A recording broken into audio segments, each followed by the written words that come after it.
Okay, here we go. Welcome, everyone.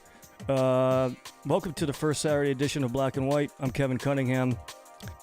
Today we are joined by Kieran Anderson, also known in the DJ world as K JAH. Welcome to the show, Kieran. Thank you so much for joining us today. Thank you. Thank you, Kevin. Really appreciate you being on. It means a lot. Well, it's great to be here. Really so good to be here. we had initially started already, so we weren't really late. We were actually on time, and then I had a little bit of a technical difficulty, which you'll have sometimes with these things. It's yeah. It's just... studio gremlins, they're everywhere. But we're good now. Listen, we're good now. Excellent. Excellent. So.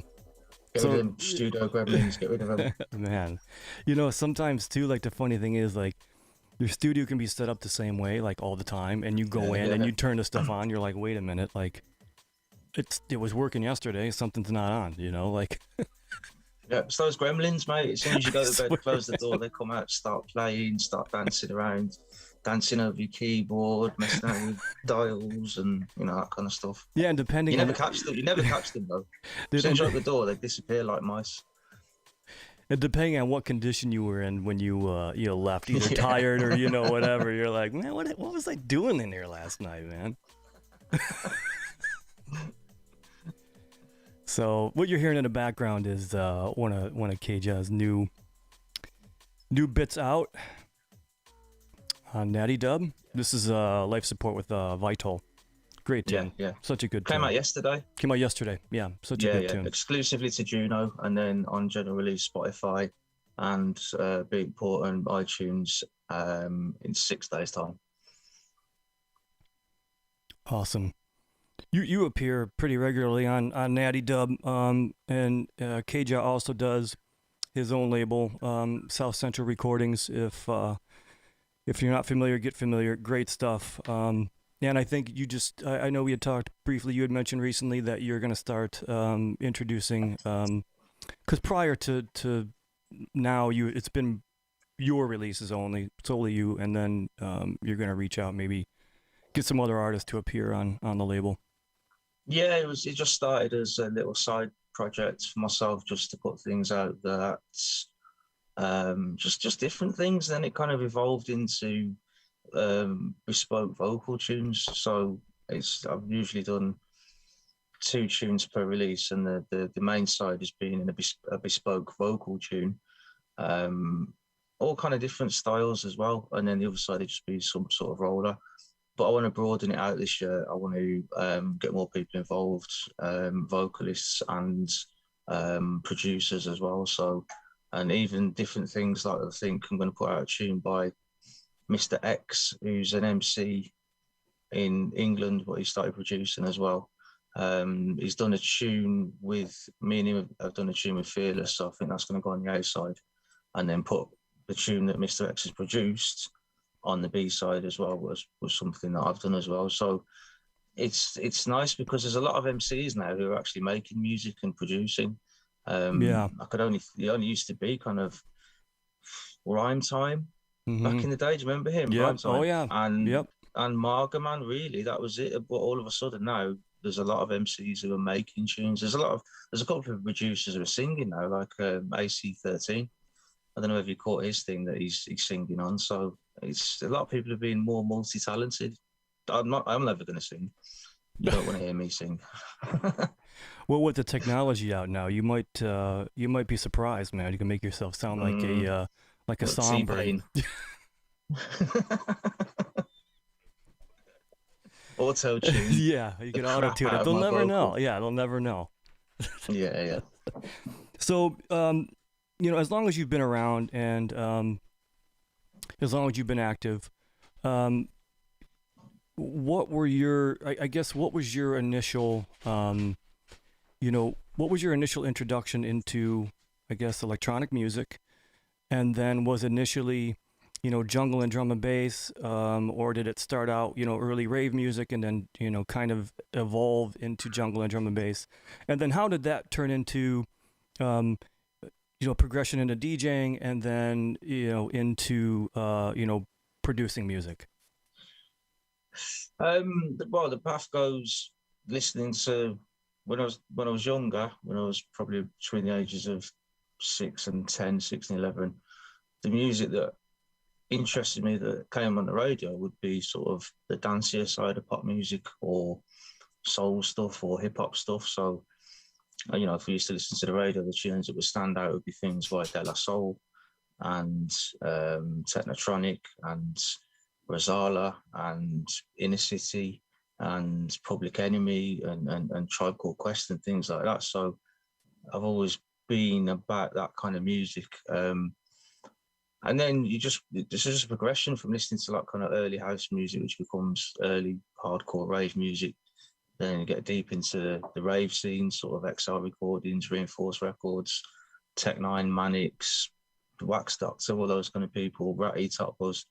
And then obviously that music, as we know, matured into jungle, drum and bass. There was a kind of split between jungle and happy hardcore, like the cheesier elements of hardcore, and it basically went with the jungle sort of things.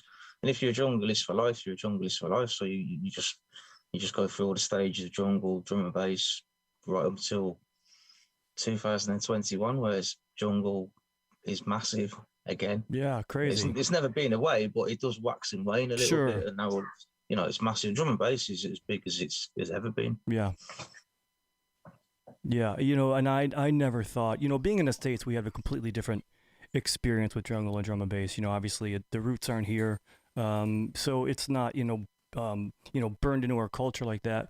But to see where it has gone from, here it's always been really not the main stage. It's always been house or techno, third side rooms and all these things. But to see it go from where it was even then and have this underground following, and now you have full on festivals. That's completely all drum and bass isn't something that you really would see happening. I mean, so to see that happening lets you know that there is a good amount of support, a lot of growth, and that's refreshing to see. Yeah, totally. Well, it's like a mirror image of us in the UK, because US invented techno, you invented house, you invented hip hop, and for us it was always a case of the outside looking into what you're doing. So, it's the mirror image of we invented drum and bass, and you're on the outside looking in, and it's kind of finally taken off in the States, just as hip hop went through a point where it wasn't that popular, and then took off big style in the kind of mid to late 90s, along with the R&B stuff that was coming over. The house and techno have always had a pretty massive underground and now commercial following in this country anyway, but that's the how you feel about drum and bass and kind of isolated away from it all over like 3,000 miles away in the States is how we felt back in the day about hip hop, because obviously hip hop is an American thing, and we were just on the outside looking in, as it were. Yeah, that's interesting. And it kind of feels that way. It kind of feels like it's a very good comparison that drum and bass for you is kind of like your hip hop, like it is for us. Like it there's a lot of similarities there as far as the culture goes. Yeah. So what has been for you? You make that transformation into DJing, you make that move, and then you start producing music. And you have your first releases go back 2012, 2000, I think 2011 and 12, yeah. So from 10 years of producing music, were you DJing quite a bit before you were producing music? Yeah, I've been DJing since 1997. Okay. On and off. Yeah. So to make that, from 97 on, and then to make that transition into producing music again, was that just something kind of naturally, like, okay, I made a step into DJing, the next step is to start producing music? Yeah, it's a logical step. You play in tunes, and not only you're listening to the tunes in their entirety, but you're starting to analyze what is it in those tunes that you like, and then wouldn't it be great if I could play things that I made? and see the reactions that say a Zinc tune or a Shy FX tune or any Bad Company tune, Total Science tunes that I was playing back in the day. You see the reaction they get, and you think, well, wouldn't it be good if I could give this a go, make some music, and then hopefully one day it'd get a reaction that tune's got. Yeah.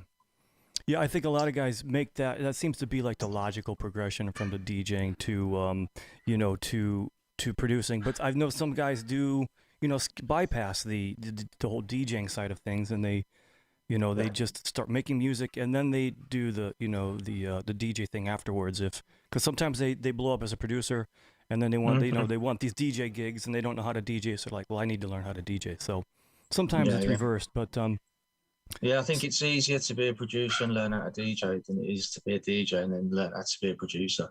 I think especially if you're self-taught, I think it's I think it. Obviously, I've done the DJ then producer route, but it would be interesting to speak to a producer who's then become a DJ and find out their view on it and see how much easier it was, if it was. I think it would be. Yeah, I totally agree. Yeah, I agree. So from '97, you start DJing, start making music. So you obviously started off with vinyl, because that was what the only way you could really DJ at that time. So starting off with vinyl, and you've been in it long enough to see the progression from all analog, playing vinyl, to some CDs, and then mostly all digital now. Yeah. How do you feel that has? You think that has actually helped the industry, the music industry, as far as growth? Do you feel like it's helped, or it's done more to help, or it's done more harm to the industry? Let's split the industry into industry and the art form. It's done brilliant things for the industry because it's made it more accessible. It's objectively factual that it is easy to DJ nowadays with the technology and the help that it gives you compared to the old days with vinyl and that. I think it's impacted the arts, and I was saying this to a few people the other day, and I think DJing now, the style of DJing is more kind of like techno, where you're just literally just playing with loops. Yeah. Because record box setting your cue points up, and everyone's all of a sudden double dropping everything, triple dropping everything. I like it. It's a good way to listen to a set, but obviously, if you grew up on vinyl mixing, you're more about the mix and the blend because the tunes were longer, 6-minute tunes, 6.5-minute tunes, things like that. And it's definitely changed the art of doing a set. And then by extension, it's changed the art of producing, because a lot of tunes now are 4.5 minutes long, 3 minutes long, which is crazy. It's crazy. It's crazy short. I do some live streams occasionally, and I like to talk on the live stream, so I like to introduce what the tunes are. And I tell you what, mate, you have to be snappy because you could do 2 or 3 sentences, get carried away, and all of a sudden your tunes run out, and you have to start. And I want to mix at the same time. Whereas back in the day, when you used to do pirate radio, you got a good 4 or 5 minute chunk in the middle of the tune to get your shouts outs and the rest of it. So yeah, it's been good for the industry. I'm not going to say it's been bad for the art form, but it's definitely changed the art form. And everything has to change anyway. It's just different. There's less. I think everyone's more impatient anyway than we were 20 years ago, and I think the music and the style of music and the way it's mixed reflects that, and the technology makes it easier. Yeah, that's the interesting part about it, is that they're kind of, in a strange way, like evolving along this similar path. Like, so the style of DJing is also reflects on these tunes, because you have to mix fast. Like you said, you only have 3-4 minutes sometimes. By the time you blend into one, you're left with 2 minutes. You know what I mean? So yes. So I think we're seeing guys mix faster and faster because the tunes are shorter. So which one is feeding the other? Is the style of DJing, affecting the way people are producing tunes, or the way people producing tunes, is that affecting the way people are DJing? You know, like, because the music, like you said, it used to be a full side of a record. You know, you got 6 minutes, and people would let the music do the speaking. People weren't doing a lot of 3 and 4, tracks at a time. They would let the music breathe a little bit. Now you're seeing fast mixing, and I'm not saying it's a bad thing by any means. I'm just saying No, no, no. it's definitely evolved into a much quicker style of shorter tracks, faster mixing. I think one thing that explains the fact that there's so that happens is because it goes back to royalties. Um, when the vinyl market collapsed and everything went digital, the percentage of money that you get from the digital sales is far less. And we know the reasons why, because Spotify don't pay much, SoundCloud don't pay much. You don't really get much off digital distribution. So one way to make money is to make a lot of tunes. Sort of the throwing of darts at a dartboard, a few of them will stick kind of approach. Yeah. Which has lent to much more music being about, and a lot of good quality music. So naturally people want to, instead of having 10 tunes a week that they put into a set, they've now got 20, 30 tunes a week that they want to put into a set, all tunes that they really, really want to play because they're really good tunes. And I think that has sort of led things on as well. So because you've got so much tunes you want to put into a set, you're mixing quicker. Because you're mixing quicker, people are making more tunes, and it's mad at the minute. It's good, but it'd be interesting to see if there's a backlash at any point and people sort of consciously think, actually, no, we're going to make some, whole album of 7-minute tunes. I think it would take someone big in the scene, such as maybe, if King of the Rollers came out and said, right, our next album, every tune's going to be 5 minutes or longer. I think that would start a big sort of change in the way that people are doing things. Yeah, I think that's a really good point. That the way that people are making money off of music. You're right. Artists aren't making what they were making. So you're right. There's a lot of volume, and to make a lot of volume, to make a lot of tunes. I hate to say this, but you're not spending 2 months on a tune. Maybe you are. Maybe there's some that aren't. But in general, you're not. There was guys that were taking 6 months or whatever to. But if you listen to the tunes overall, they're very elaborate. There's a lot of things going on now. We've seen things get stripped back a lot of minutes, and I like minimal stuff. Don't get me wrong, I love it. So Same, yeah. I do. I love that. I like that more. Even back in the day, I liked simple stuff. So, but yeah, I think you're right. I think we're seeing a lot more of that now because it allows you to kind of make tracks faster. The quality is phenomenal. The standards, I mean, the standards of production right now are ridiculous. I listen to stuff I get from you. I'm like, geez, man, like this stuff it's so just put together so well, and it's loud. And that was always something starting out in America, at least for us.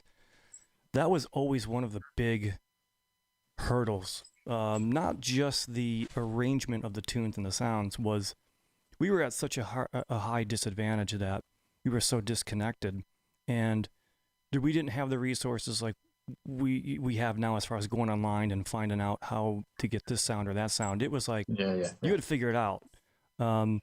But beyond that, you're mastering the sound, just that level of mastering.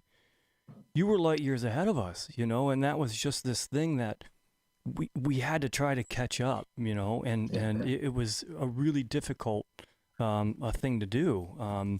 But I think globally, people have really it's interesting to see how other parts of Europe have their sound, and you obviously have your sound, and everybody's developed their sound, and standards in general have become pretty good.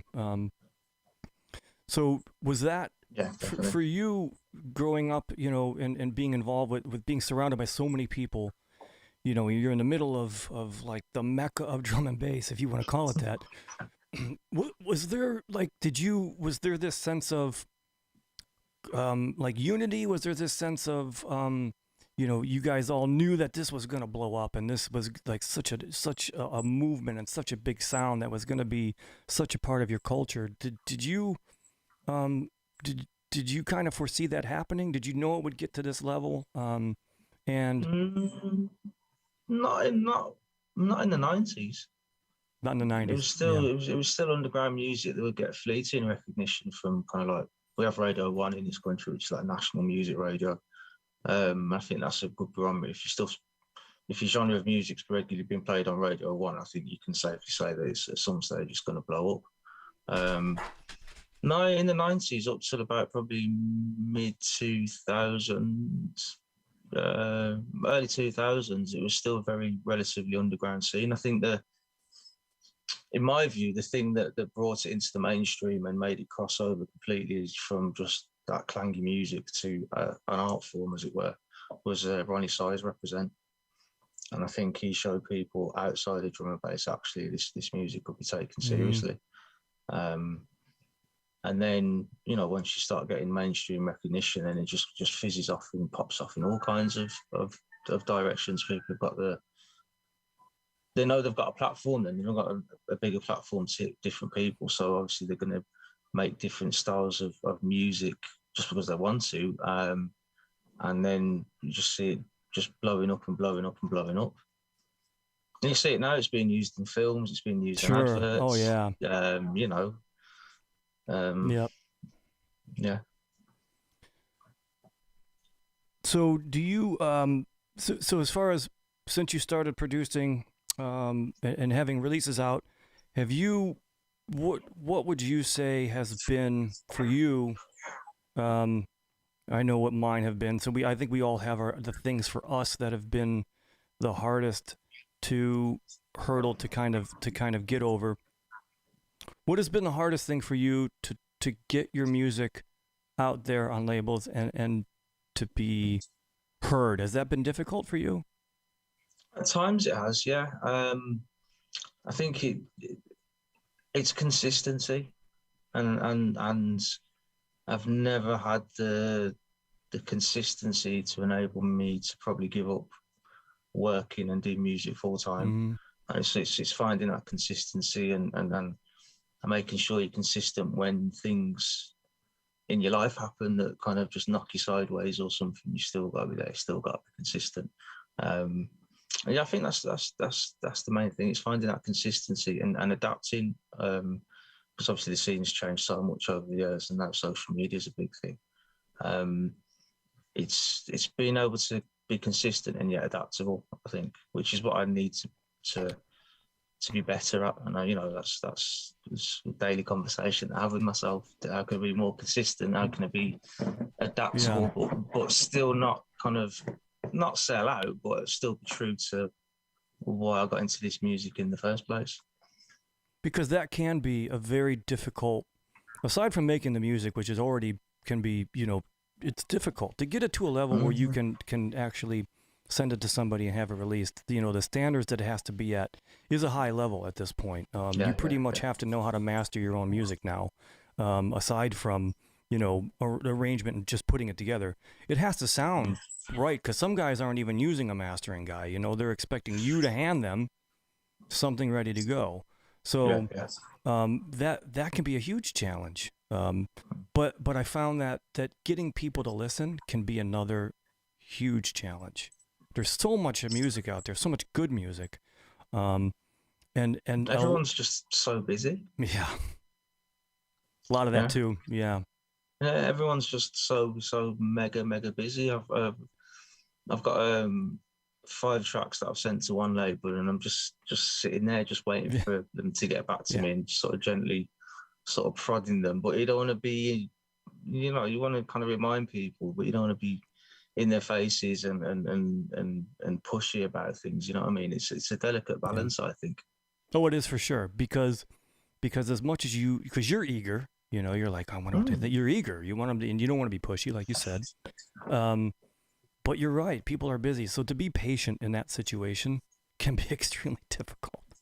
And it's not that they're ignoring you, but you're in your mind. You're like, have they listened? Why aren't they listening? What are they doing? How come they must not like it? Why are you? Yeah. And the thing is, I mean, I've probably done it with people who sent me stuff just to listen to anyway, and just want my advice and stuff. Yeah. And I think now that I'm going to open up South Central a bit more to different things, I'll get sent a lot more demos, and you know, I say in advance, if anyone sends me a demo, I don't listen to it for 2 weeks. So it's nothing personal, and you just got to remind yourself that everyone's busy. Everyone's got a Yeah. million emails to answer and phone calls to make and tunes to listen to while they're trying to make their own music, trying to have a personal and social life themselves. You know, it's crazy. So being an artist, I guess that leads me to that's a good segue into the next thing. Being an artist, um, that whole thing of not taking things personally, that can be um, that can be a challenge because you're as being an artist, you're opening yourself up to public opinion. So, Yeah. especially when you first get started as an artist and you start getting feedback, and the feedback isn't so good. Sometimes we allow that feedback to define where we go further. You know what I'm saying? Like either we give up or we don't, and we push further. And so much of that is, you know, we touched on this earlier before the show. We were like, I think drum and bass or making music causes like some sort of mental illness a little bit because one minute you're like, I've had it, I quit, and then the next minute you're like, oh wait do you hear this next thing I started? You know what I mean? And it's just this. I think that's the passion of it that you have with the making of the music. That there's this roller coaster ride you go on. You get rejections, you get praise, you get all of these Yeah, things. But at the end of the day, is you have to love what you're doing and believe in what you're doing. And yeah, how long yeah. do you think it took you to get to the point where you're like, you know what, I'm just gonna do what I do.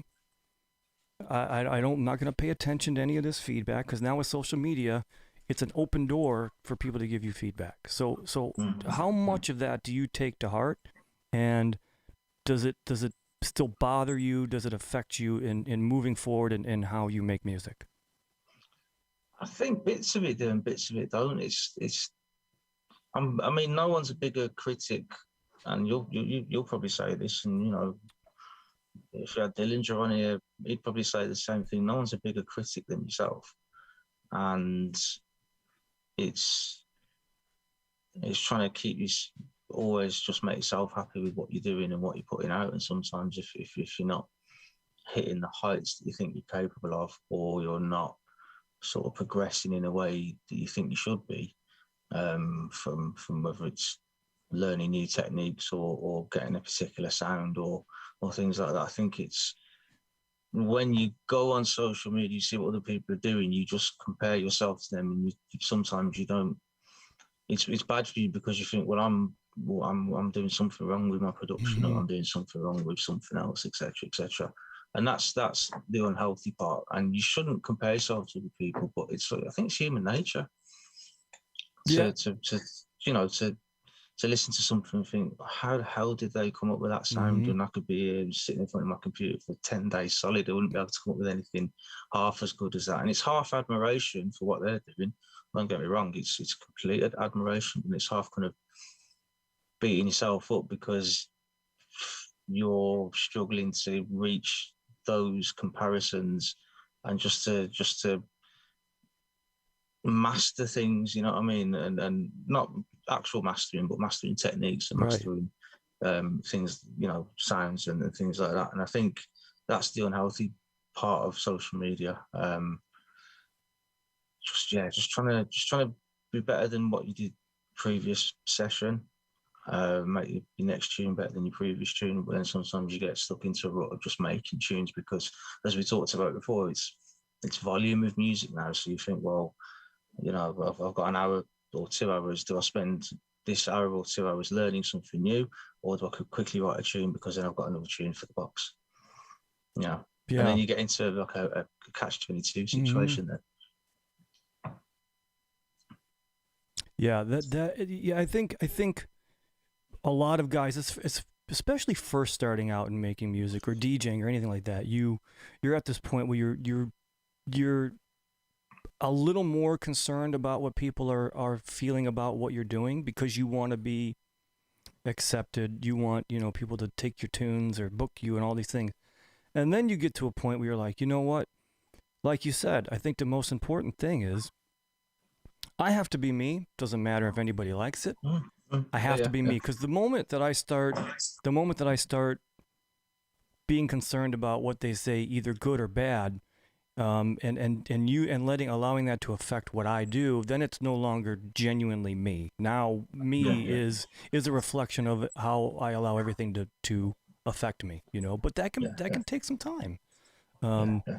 as an artist, Yeah, you have to have a thick skin, but you also have to be absolutely. receptive to what's going on. I went and back to what you're saying about feedback. It depends how you give feedback. I've given feedback to hundreds of people who sent me stuff, but I always try and make it constructive, Mm-hmm. and give them something to learn from. Maybe it could be like an EQing tweak, or saying maybe use compress this sound, or make it a bit longer, something like that. But I always Sure. give them something to take back with them, and go and apply back in the studio. I'd never just say, "No, I'm not feeling it." Full stop. You know what I mean? It's where'd you go with feedback like that? It does not go anywhere really. Yeah, because a large part of liking or not liking a tune is subjective. So when you take apart the Mm-hmm. subjective part, and you can give, then it becomes, like getting into the mix and things like that. Some things that are a little Yeah, more not subjective, a little more like, no, these are objective. Yeah, absolutes. Yeah, for sure. I think that's a good way to look at it. And I've had people recently send me some music and ask for feedback, and I don't honestly, man, I don't like to give feedback anymore for that yeah, very reason, because who am I to say like if it's good or not good, or so I tried. I'm very like lightweight, almost avoid giving it, because again, unless it's getting down to a mix, but even getting down to a mix even can be like, that's how I like it. Your mix, you like your mixes a certain way, like, yeah, yeah. unless it's But then there is bad. certain standards you've got to. There's a Sure. certain threshold of a mix that you've got to have, and then beyond that is taste. Um, I mean, I find you know what helps is if someone sends you a track and you don't like it, try and find one thing in that track you do like. So at least you can be polite and say, "Well, I really Yeah. like the drums, but I Yeah. maybe try a different bass, or maybe try a Yeah. different melody." Yeah. And so at least it's like you're doing the praise sandwich. You kind of like bigging them up, telling them something to fix up on, and then bigging them up again. You know what I mean? And then that way you're cushioning the blow. Did you just call it a praise sandwich? Yeah, sorry, I'm that's what it's called in England. So you give someone some good news, and then you put the bad news in the middle, and then you end with some good news. I've never heard that. There's a That's new one great. for I you. love that. There's a new one. I It's will. because well, not in my spare time, in my because obviously the music career wax and wanes, and because of the pandemic, I haven't had any gigs, so I've had to fall back on teaching. So that's where that comes Yeah, from, I giving love feedback that. to students, and you do it in a certain way. I love A that. A praise sandwich. praise You might call one of my tunes sandwich. a praise That's a sandwich. great idea. I love that. It makes so much sense.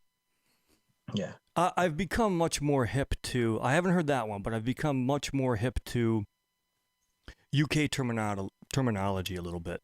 Um, at one point, when I first started talking to Sam and Sub and those guys, um, I'd gotten hip to. They got me hip to crumpets. Yeah, well, Uh, crumpets are a thing, yeah. so, not as much here, but I got hip to crumpets and found a place. Actually, our grocery store has them. Yeah, yeah. So I went and got myself some crumpets, and also Sam started sending me biscuits so I could have tea and biscuits, because I wasn't hip to digestives at all. So I got hip to the biscuits, and then I'm getting biscuits because Sam started sending some, Yeah. Sub started sending some, and we joke it was like a biscuit war. You're like, oh, like, I don't know I don't know anything about this. Is news to me. dude, This I'm is serious. hilarious. So Sam sent me some biscuits. He sent me some from Tesco. Yeah, yeah. Okay. And then Sub sent me some biscuits that were a little more like high end. And then Sam Yeah, sent, yeah. I'm like, they're like having biscuit wars with me. They're trying to one up each other with biscuits, pretty What's your much. favorite biscuit then? I like the Tesco biscuits a lot, just a regular Yeah. digestive. I liked them a lot. Digestive. Yeah, yeah. I like those a lot. I didn't like the rich tea as much. No, no, no. No. See, so So biscuits aren't a big thing in the States then. No, like Right, we're okay. this is a coffee country. Like everybody's like coffee, like Yeah, extreme, yeah, like yeah, caffeinated, more caffeine, more work, more caffeine.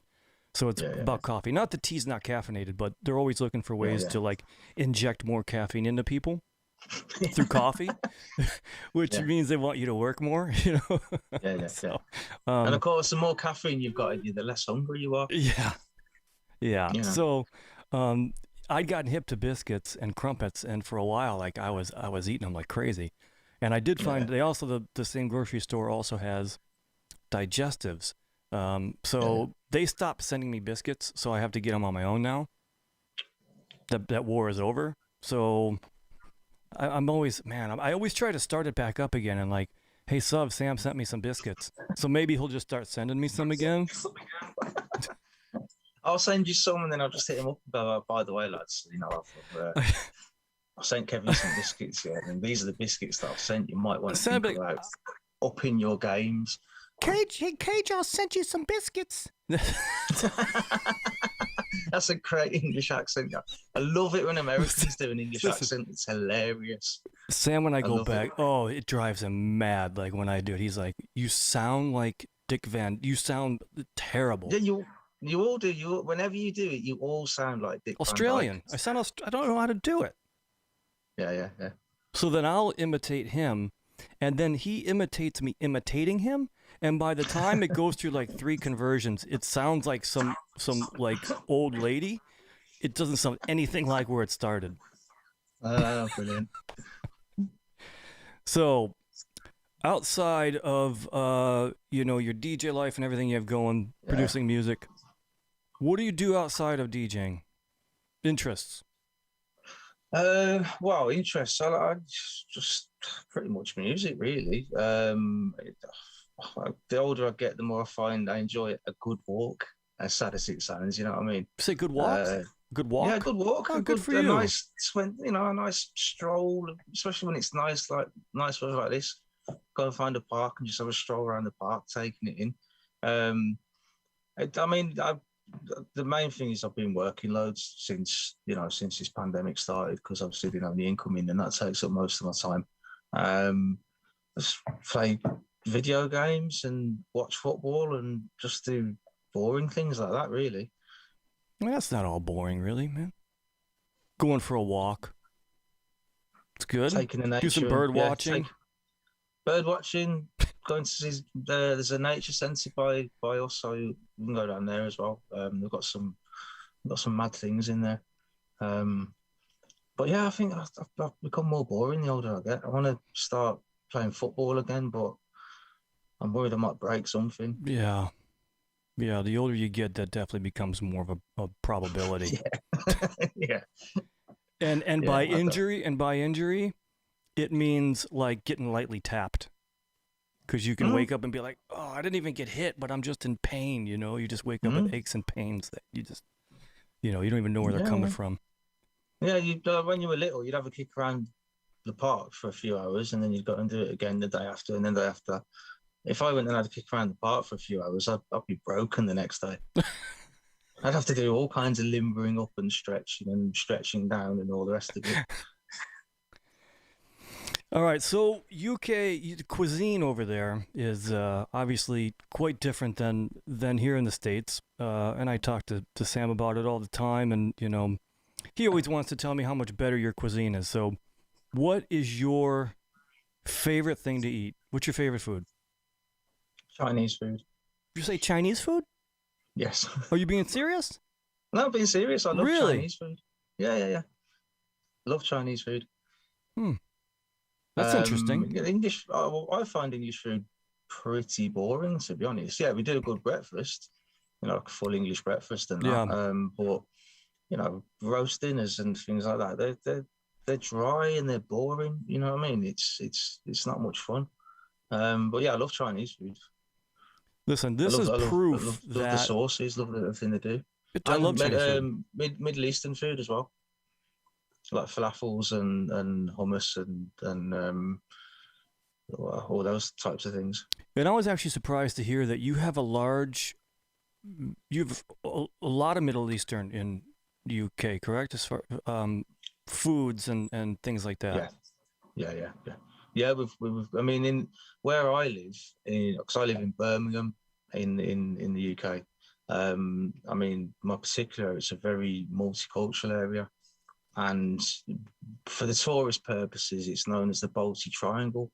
And the Balti is a particular type of Indian food that was basically invented right in this area, a couple of streets down from where I am now, in the 60s and 70s, from all the Pakistani immigrants from a place called Mirpur in Pakistan.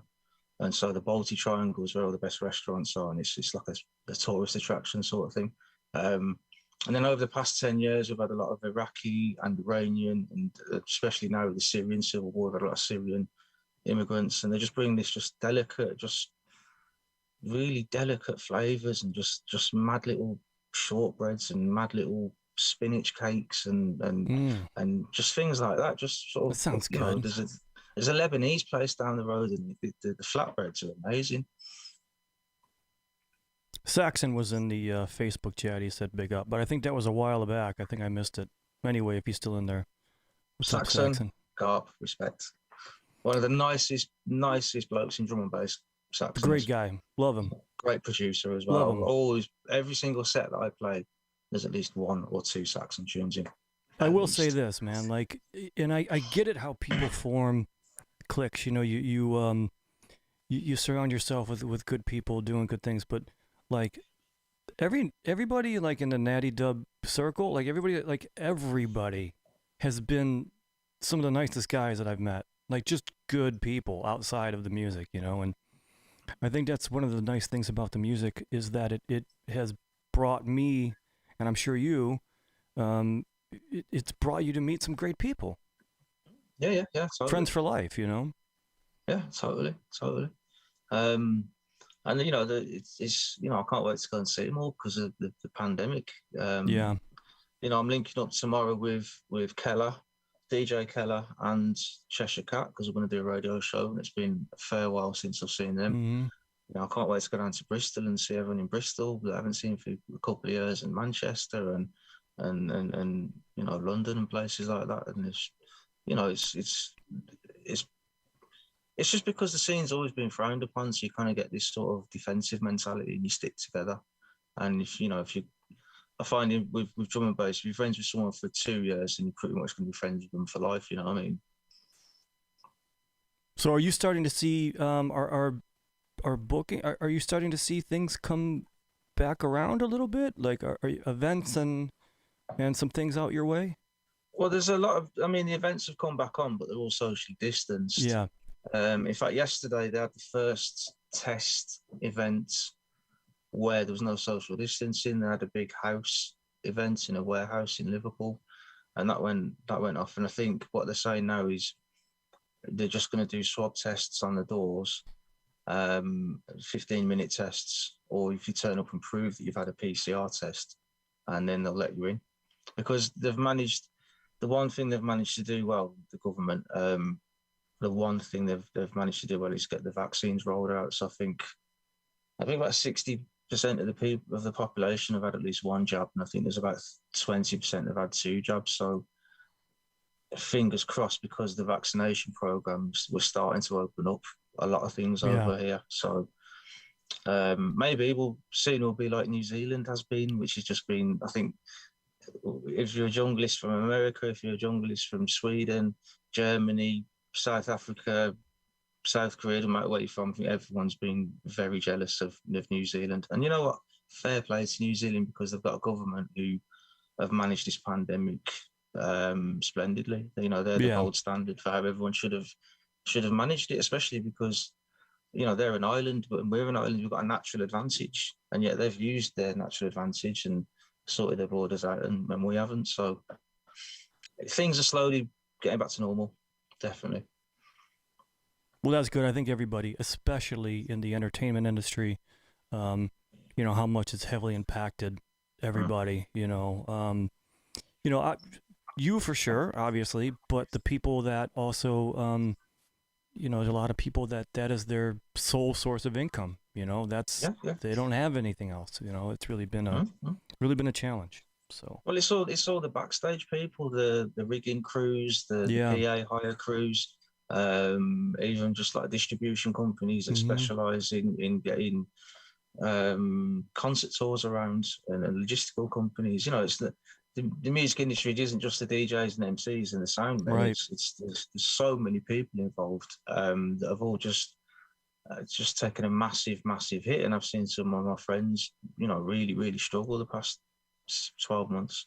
And so, you know, it's fingers crossed for them as well as me getting more work and all the rest of it.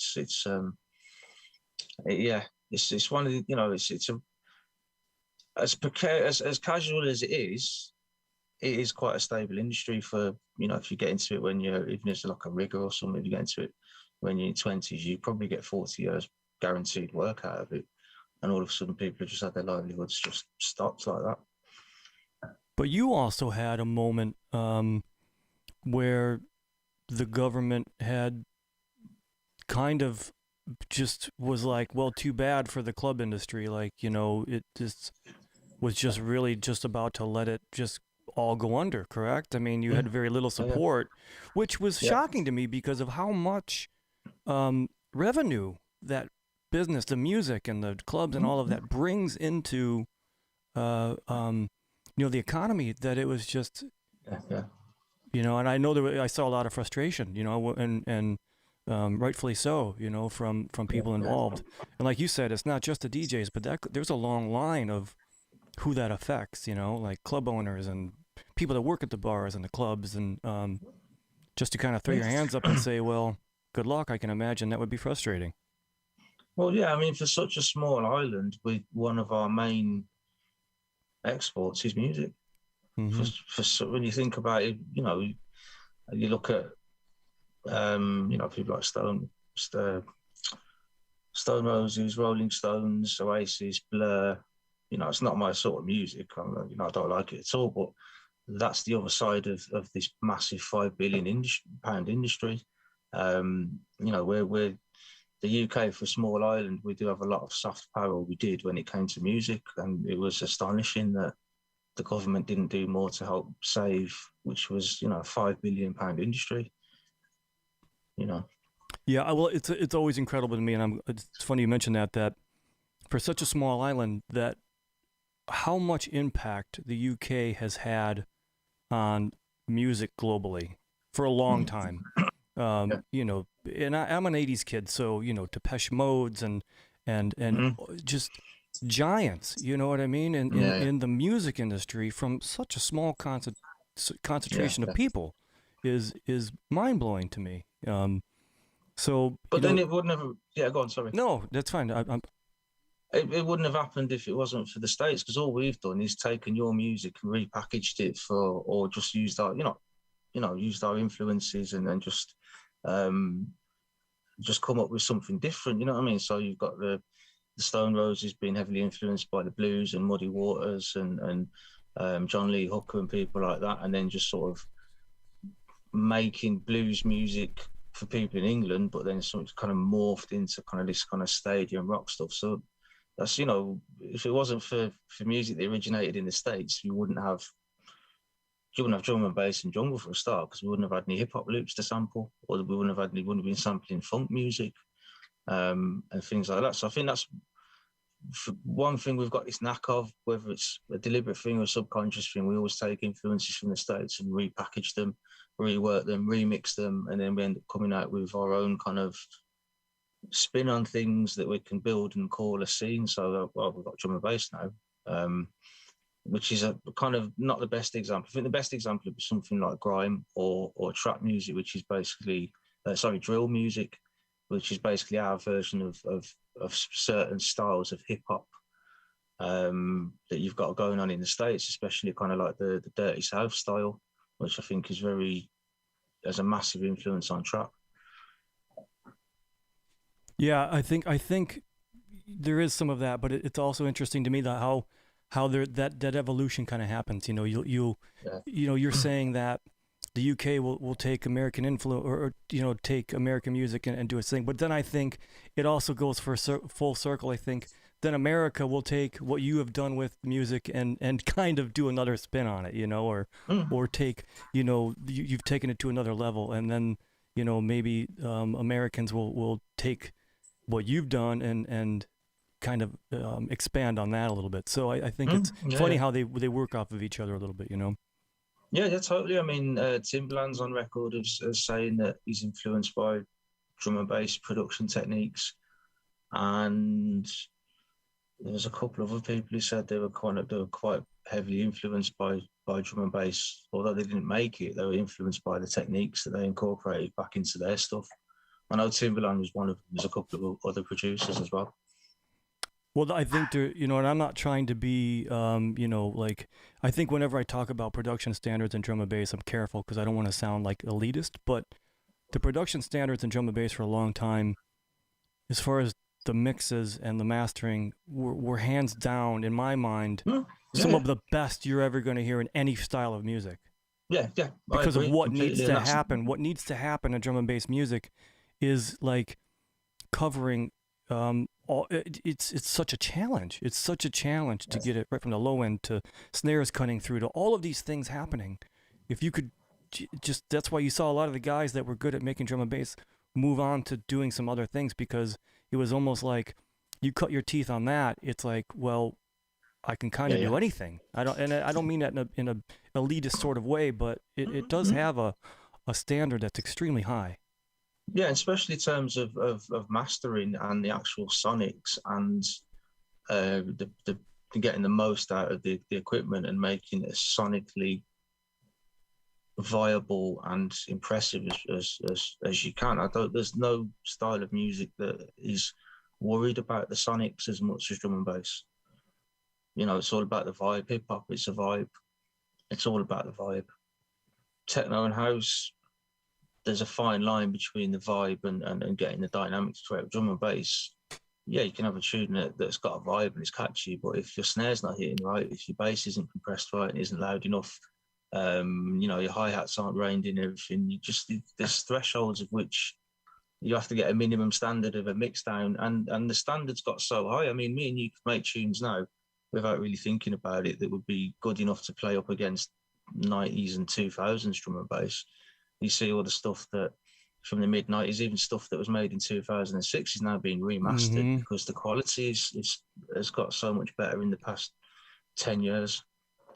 It's crazy to think like that too, because I started making music and well, I don't know if you started dabbling in making music, but I started in like 99. So it's, and I'm sure you could even say now from 2011 to where you're at now, you've improved light years to where you were.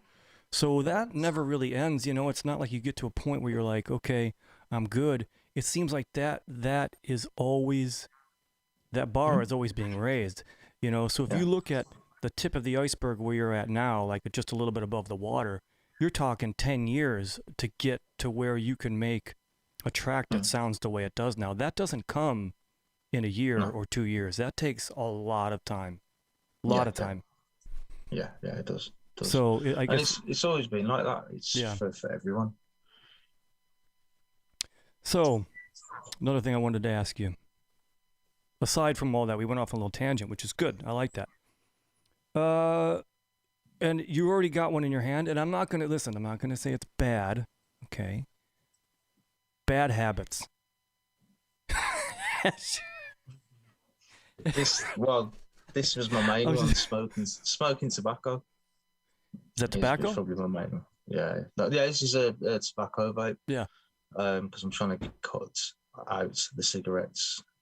Because, and you know, they're my go-to cigarettes, and I used to be quite a heavy smoker. So are you still smoking? And that's kind of like the bridge between you not quitting smoking the vape? Yeah. Okay. No, if I just sort of went cold turkey, I wouldn't be able to cope. I'd probably do 3 or 4 hours, and then I'd be gasping for a cigarette, proper cigarette. So this is just replacing the nicotine, and it's something to hold in your hand as well. That's what I find smoking. It's the it's the hit off the nicotine, it's the hit on the back of your throat, and it's physically holding something. So yeah, I need, you know, we all know tobacco is bad for you, so I need to really make an effort to give up this year. It's a really tough do. one. Yeah. My lady just did it. It's a tough one. She's still on the Yeah. mints. She's still on the mints and like the gum and but Yeah. it's a tough one. And but part of it too, like you said, isn't just the nicotine side. It was the habit of just the Mm. the motions The of muscle it. memory. Yeah. Yeah. And then what you associate it with, like the cigarettes that I used to enjoy particularly would be the morning cigarette.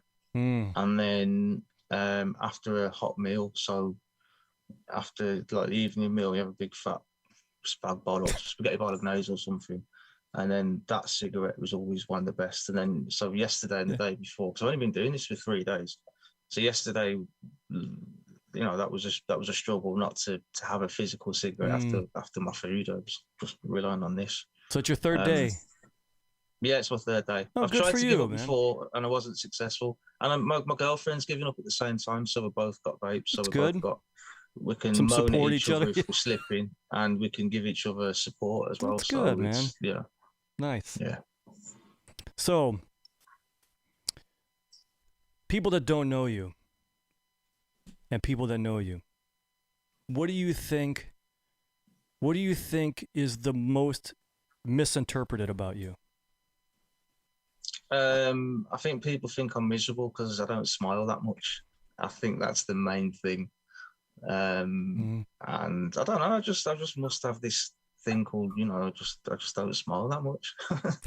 I do now. I am now, but I think in all my press pictures, I always look quite moody, even though I'm not trying to be moody. And then when I'm DJing, I want to concentrate when I'm DJing. I find that I have to, I want to put on a good performance, so I'm always concentrating really hard, and then my concentrating face is kind of like that, which I think that's the main misconception, that I'm moody.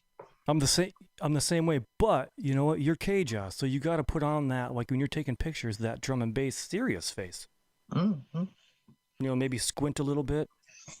Yeah, there you go. You got to look tough for the photos, man. Yeah, I'm the same way when I DJ, man. Like, I'm not the dancing, jumping. I'm just like in the music so much, and I'm the same. Like, it gets misinterpreted, like, but I'm just really in the moment, so that's all I'm really concerned about.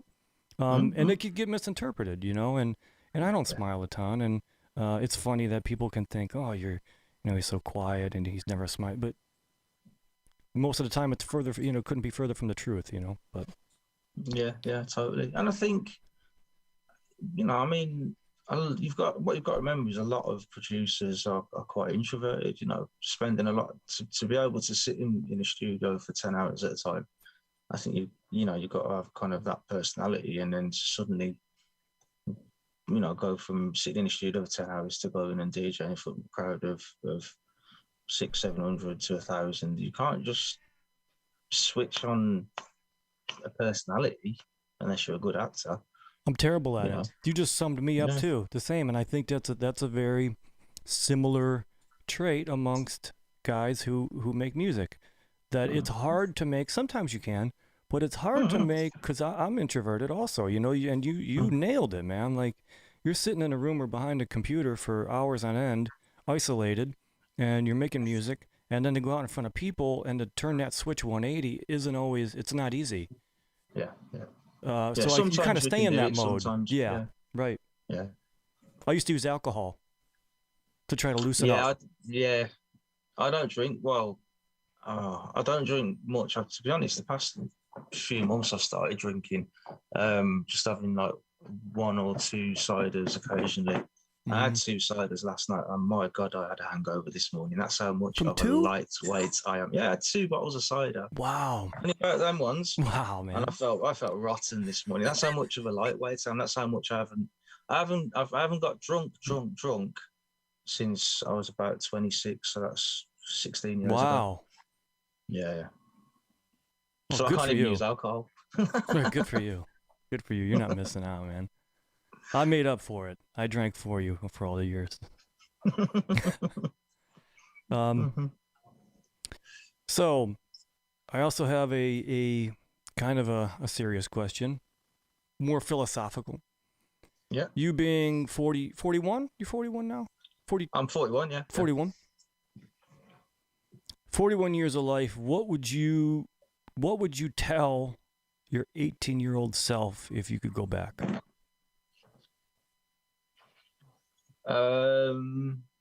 Quite a few things. I think the main thing would be to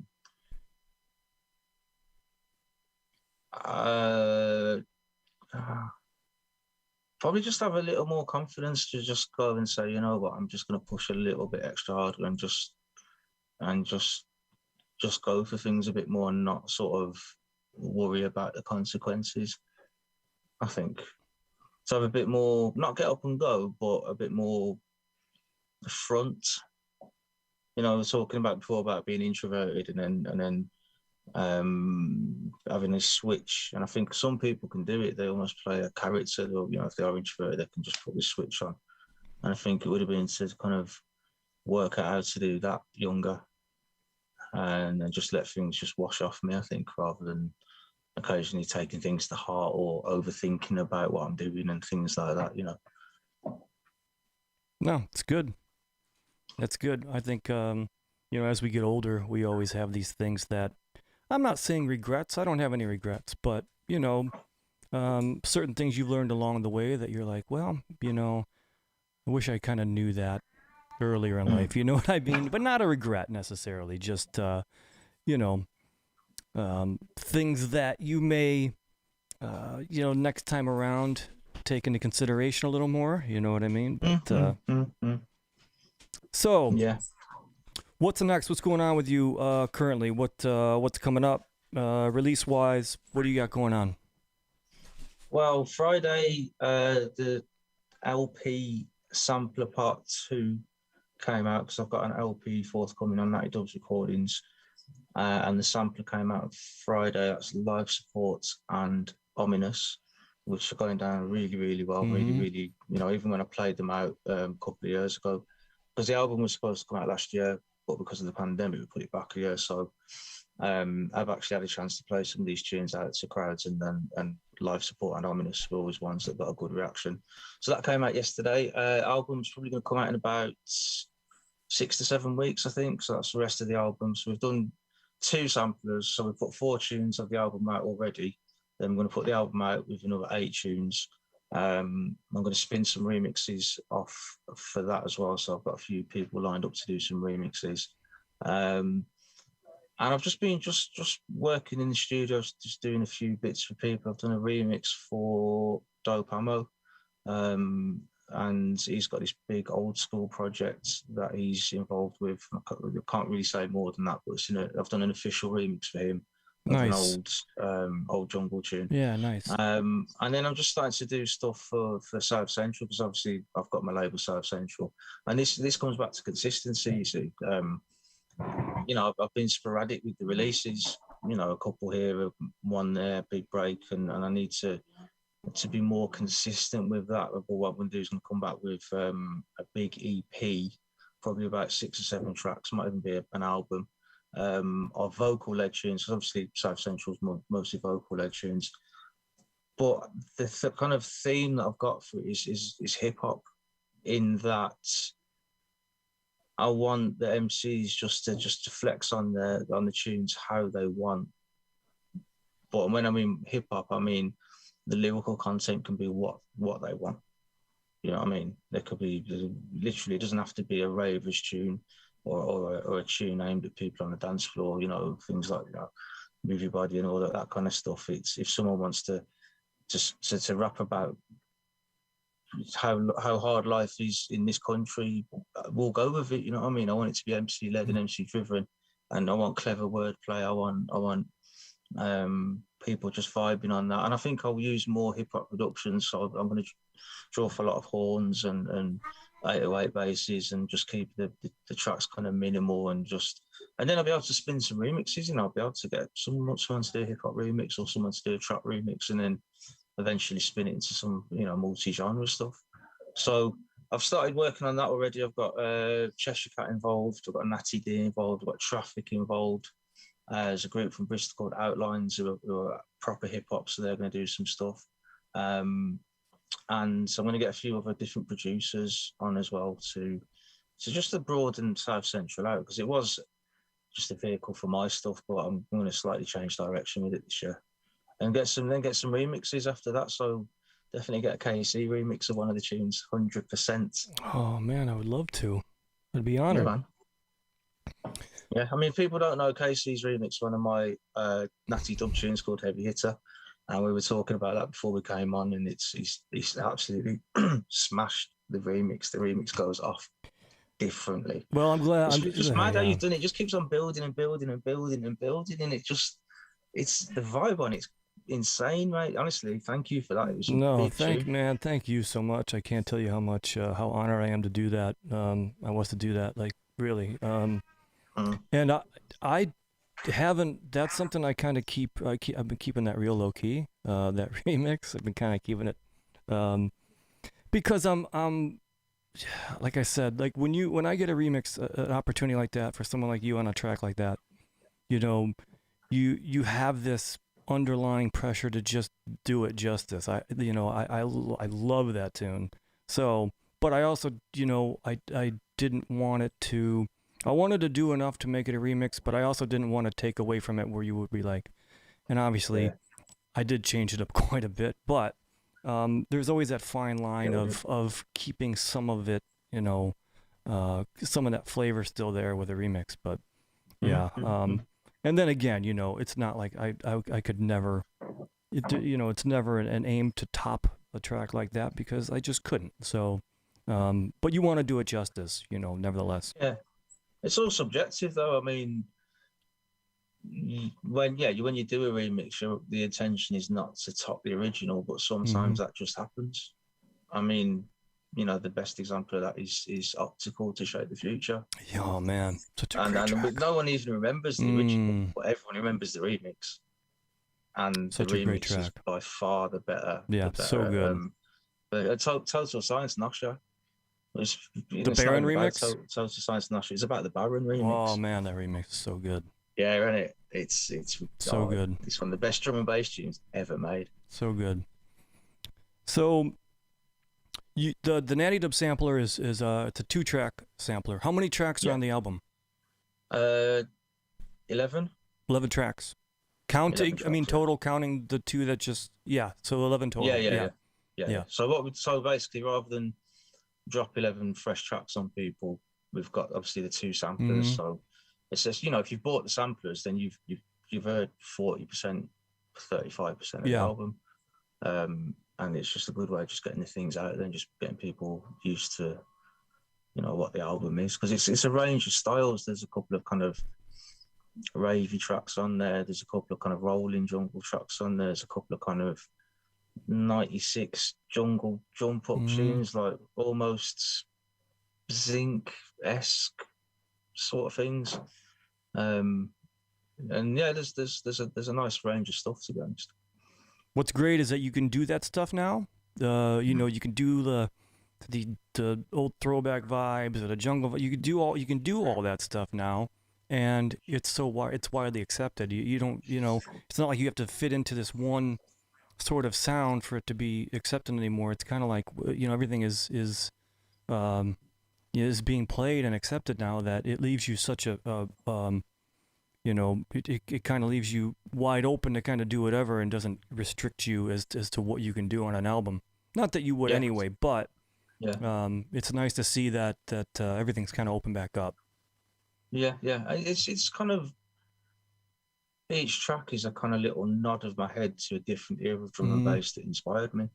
So there's a couple of tracks on there, like I said, that are kind of influenced by kind of 95, 96 sort of Shy FX, DJing, jungle tunes, JB, back to basics kind of styles. Do you find that doing that album allowed you to maybe go and do some other things that you might not normally do, like have the mentality that, well, this is an album, I'm going to explore a lot of different things? So was that kind of the nice thing about doing a track, doing an album with 11 tracks, is that you can kind of do maybe some things that you wouldn't normally do as far as totally. Yeah, totally. And as a producer, I've always written different styles of drum and bass from the start. Anyway, it goes back to consistency. I think if I'd have maybe worked out what was my biggest tune maybe 6 or 7 years ago and thought, right, you know what, I'm just going to mine that sound, things would have been, different. But I've always got bored in the studio and always thought, oh, the last tune I did was maybe a 2-step dance floor thing. Today I'm going to write an old school hip hop jungle thing. Tomorrow I'm going to draw for a big gospel vocal or a big soul vocal and do something with that. Or this one on board, I'm just going to just put an amen tune together. It's because I've got so many influences and eras and tunes in my history that I've buzzed off. You know what I mean? And you just want to kind of pay homage to that sound and that producer and that style. So how difficult is that for you? I know it's difficult for me. How difficult is that for you using K JAH? Because we become these producers that are known for a thing, and you almost you do this battle in your head. Well, if I make a jungle tune, if I make something with vocals, is that what K JAH is? You know what I mean? Like, you almost are afraid to do that because you think it might go against you. Like, because guys, you get known for a sound. Yeah. How much of that affects you when you're making music? Do you? And I know you're very diverse, but does that stick in your head at all? A feeling like you need to adhere to a certain sound for K JAH, and then if I want to make other music, I can use an alias. It's been a blessing and a curse, and I think if I'd have done things again, I think I would have been a bit more deliberate about things. And I think what I've done is I've kind of done with labels, I've given them a range of sounds on the label. So I think if I'd done things again, it would have been right. All the kind of 2-step drum and bass, pure drum and bass stuff, I'm only going to give to label A. All the jungle things, right, sort of like hip hop jungle things, I'm going to give to label B, rather than giving label A an EP with a jungle thing and a drum and bass thing and a jump up thing. You know what I mean? And maybe done it that way. But no, I think it's just because I just influenced by so many different aspects of drum and bass. I just want to pay homage to them all. I mean, I've written tracks that basically tried to make a drum and bass version of Inner City Good Life. Not the same vocals, but I just tried to capture that entire vibe, but make a drum and bass tune out of it. I didn't quite succeed, but I'm always trying to, like I said, just pay homage to different parts of music that's influenced me, that I just want to try and capture that vibe and reinterpret it and make it a K JAH thing.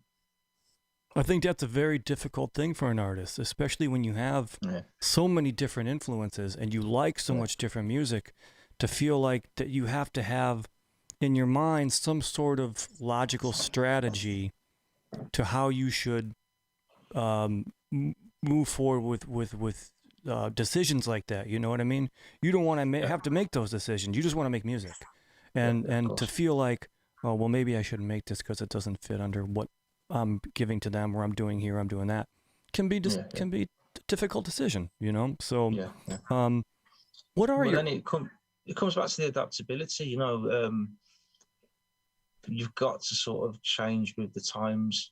And I'm not saying just suddenly drop what you're doing and just suddenly make the sound that's popular, but maybe start to incorporate elements of what's popular into what you're doing. Yeah. So you're always keeping relevant. Yeah. And, because,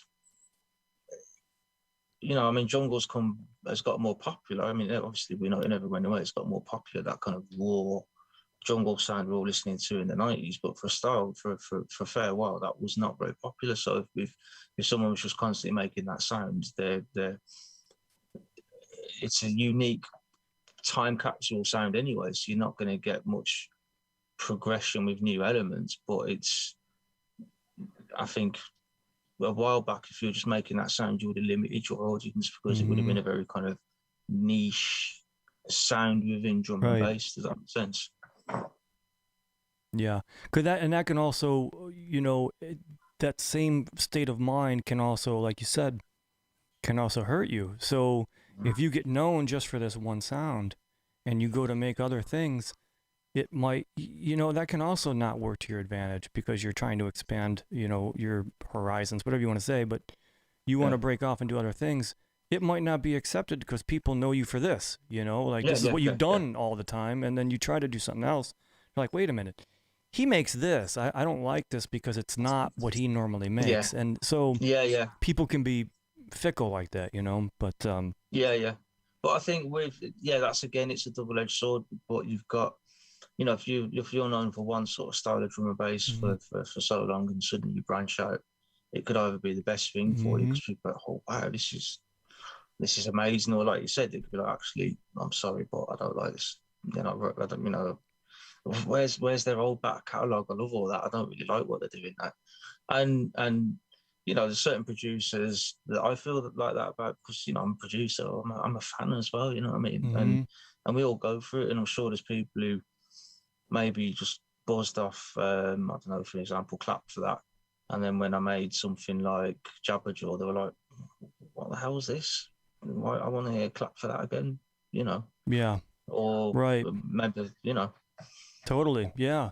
I mean, and it happens. And I'll say this nicely, that probably all fans of genres of music, but especially drum and bass, you got a lot of people making a lot of noise who are sitting in the stands, which I mean that people that are on the outside looking in have a lot to say about what you're mm, doing as an mm, artist. So, um, you know, um, you breaking the mold of what you normally do, uh, people are going to have a lot to say about it. But yeah, yeah, no yeah, matter what you do, like you said earlier, you have to be happy with what you're doing, regardless of yeah, what anybody else says. You have to be happy. So as long as you believe in it, it's obviously the right thing to do. But yeah, it's totally. amazing to me how much backlash you can get for being you and just doing things you believe in and being an artist. No matter what Mm-hmm. you do, someone's gonna hate it. Some are gonna Yeah. love it. Yeah. I think fans of drum and bass, and actually fans of rock music and metal, to be honest, like especially metal and stuff, are probably out of all the music genres, they're probably the most hardcore fans of that genre, Mm-hmm. and so knowledgeable, which Extremely knowledgeable. It's sometimes crazy. which sometimes can lead into sort of like you said, sitting in the stands giving their opinion, Mm-hmm. and it comes across the wrong way. But I think like my cousin he doesn't DJ, he doesn't make drum and bass, but he could do. He knows that much about the music. He's an obsessive about it, and I think people get obsessed with drum and bass and metal music. No, I'm not into metal or anything, but I do know people who are, and I think they get obsessed with the music in the same way that people who are into techno not really get obsessed with it that much to them levels. Hip hop, probably not. Probably MCs, yeah, they'll dissect the ins and outs of Q-Tip and Eminem's and Benny the Butcher's wordplay and Yeah. stuff like that, but not so much the production. But it's definitely drum and bass. People into drum and bass, they're into it obsessively, which because they know a lot about it, it gives them a right to be able to express that. But obviously, you've got to be careful about how you express things. You know what I mean? Some people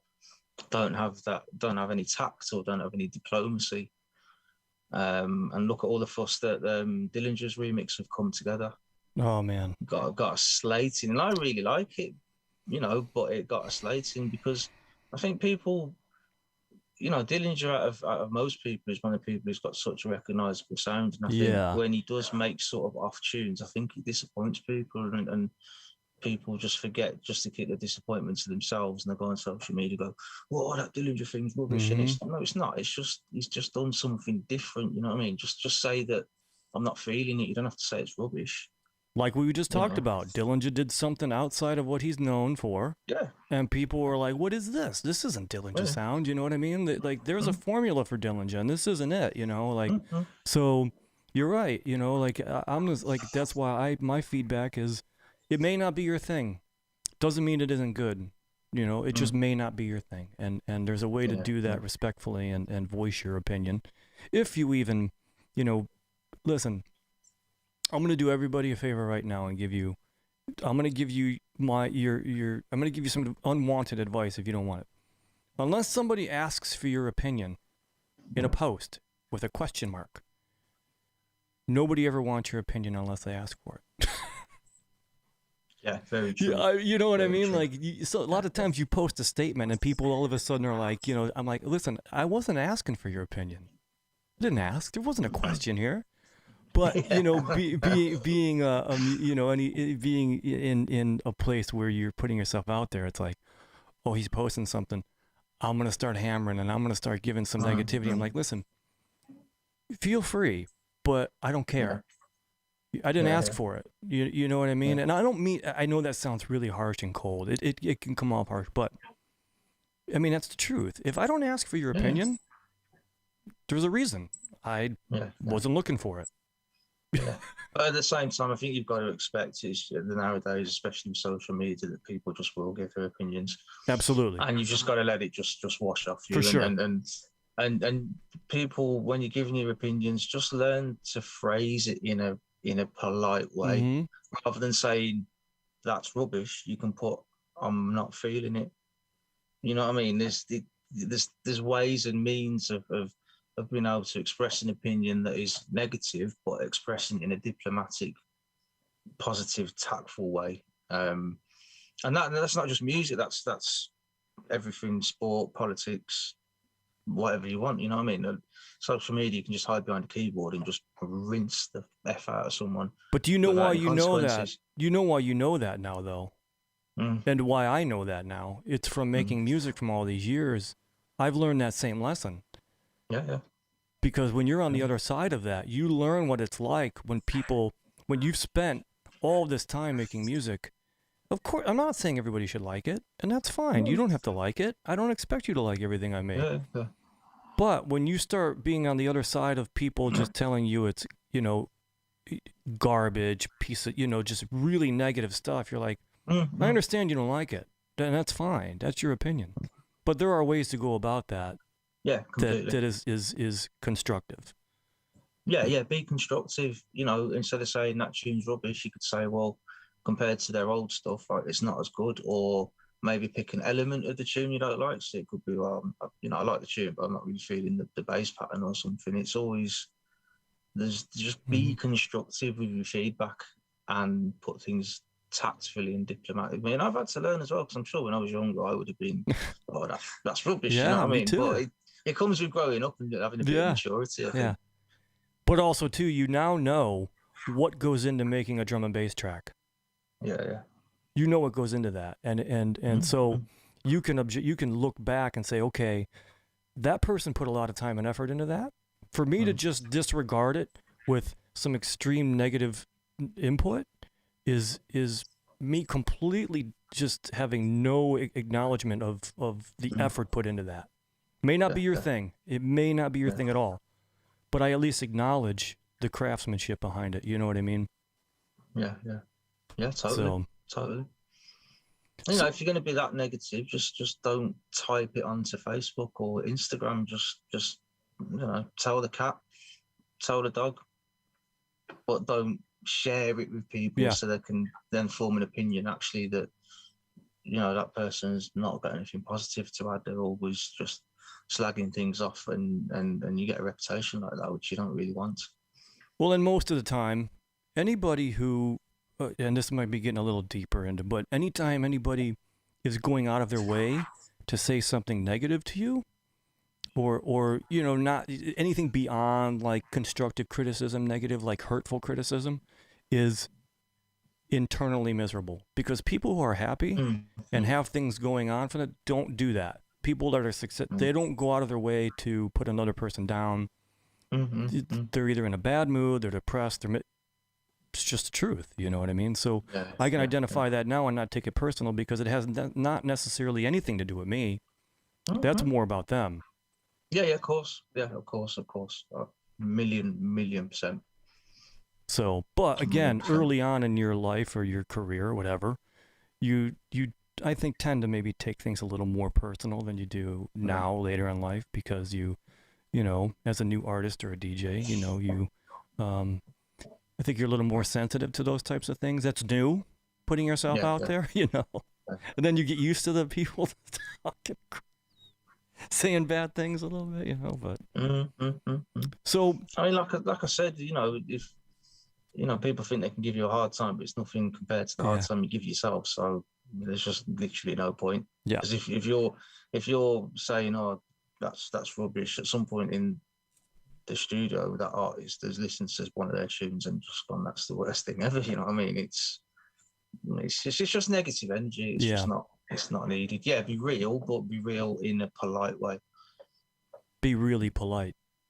Be really polite. Yes, yes. So what? Manners, Yeah, man. Respect goes a long manners. way. It's universal. Yeah, Respect is yeah, universal, totally. man. Yeah, yeah. So the last thing I wanted to ask you is, and we had talked about some of your influences. So going making music and DJing, what have you found to be most influential to you, if you have anything, or that just comes from within, or outside? If you have a lot of outside influence on what you do in the studio. I've got loads of influences. I just literally start throwing names at you. We've got reggae influences. We've got King Mm-hmm. Tubby, Prince Jammy, and Lee Scratch Perry, and Scientist, and people like that. Obviously, we've got drum and bass influences. So, Dillinger, Mm-hmm. Goldie, Metalheads, Nookie is a very, very big influence of mine. DJ Ratty for DJing, because he was obviously, I think Ratty used to be a hip hop DJ before he was a rave DJ, and you can hear that when he in his mixes back in the day. Top Buzz, Top Buzz only probably produced about 10 tunes in their life, but every single one of those tunes is a massive, massive influence on me. Ronnie Size, big influence, huge, huge influence. Old TJ Bookham. Um, you know, I could just name names all day. You know what I mean? Currently, I'm being inspired by a lot of the younger lads that are around, sort of Disruptor and Boo and people like that are really influencing the sound that's going on. Other influences, I love techno and I love hip hop. Like massively, massively love techno and hip hop.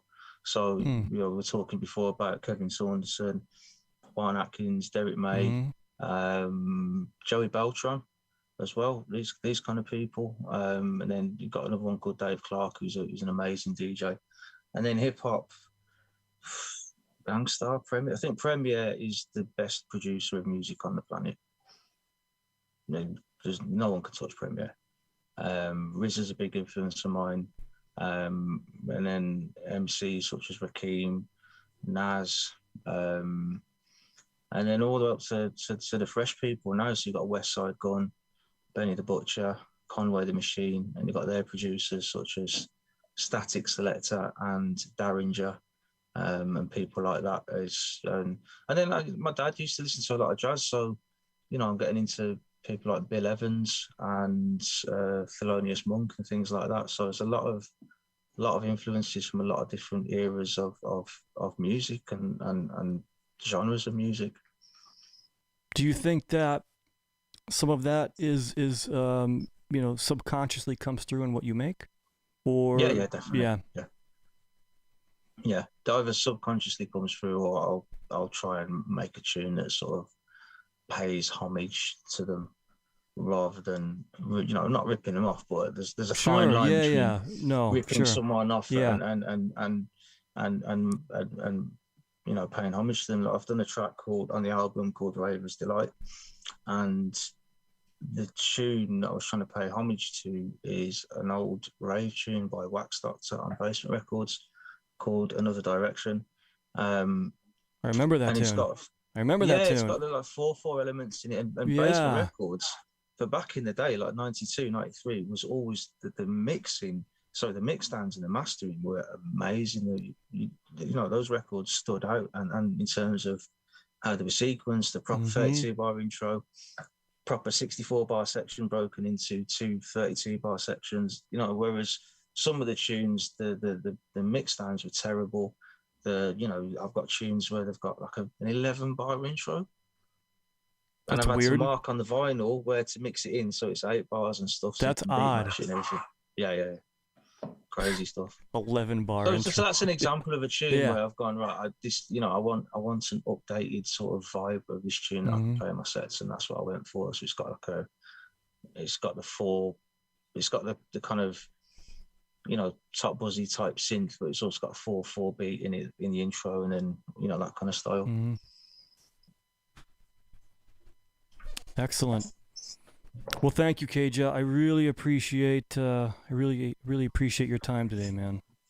Really an honor and a pleasure, for real. Really appreciate it. Casey, it's been an absolute pleasure just to shoot the breeze with you, and and we were talking about NFL before. You're from Cleveland. Are you a Browns fan? Listen, I'm not a fair. Listen, I'm not a fair weather fan. I do follow the Browns. I do like the Browns. Yeah. But the Browns have had a really tough run for a while. Yeah. So you can be a fan, but still have this frustration because the Browns weren't even a team that was like above 500 for like a long time. Like they were just a losing team. Yeah. So while you want to be a fan, and we do have like the Browns fans, I will say this. Through all of the losses and losing seasons and the team got sold and all these things, hardcore fans, they still love the Browns. So now we have this past weekend, I had mentioned to you that they're having a draft. So where they're trading players. The Browns have acquired some. They did really well last year. They've acquired some players this offseason that I think is really going to put them on another level. Really good, really good. So I'm not gonna lie and say it's not exciting because it is. But I'm not the type of guy that's burning jerseys and of course. Or calling off of work because I'm too depressed because the Browns lost. I'm not that guy. But I enjoy it. Like when the games are on, I watch and I am a fan. And more now as I'm older, because I think I find it. I don't go out to the bars anymore. I don't drink, so it's kind of something I do to I have time, I guess, so I watch the games. Yeah, totally. Yeah. I mean, in the past couple of years, I have actually got. I think it's probably because there's more sports coverage of the NFL. And the past couple of seasons, particularly, I have got into the NFL quite a lot, and I do actually kind of follow the Browns. And the reason is because you follow the Browns. Yeah, well, because your old owner, Randy Lerner, he owned my soccer team, Aston Villa. I didn't know that. Yeah, in 2004, I think. Yeah, in 2004, while he was still in charge of the Browns, he bought Aston Villa. That's your that's my football team. Yeah, my soccer team. I was going to say, should I say soccer? Is that okay? Yeah, that doesn't matter. So yeah, my soccer team, my English soccer team is Aston Villa, and we used to be owned by Randy Lerner, who at that time still owns the Cleveland Browns. So I've always kind of just kept half an eye on what you're doing, but in the past couple of seasons, because I've got into football more generally and started watching highlights and keeping up to date with it, I think it naturally is the Browns that I've been looking out for most of the time. And I tell you what, Baker Mayfield, he's a good player, man. I like him. Man, he's decent. He is, and he has this. The thing that I like about the Browns now is they have this culture around the organization that's like a winning culture. So you're seeing a lot of guys not so concerned about the money. Of course that's a thing, but every one of these guys is we just want to win. We want to win. We want to win. We want to win. So we'll worry about the contract later. Baker's I just want to win. I want to win football games.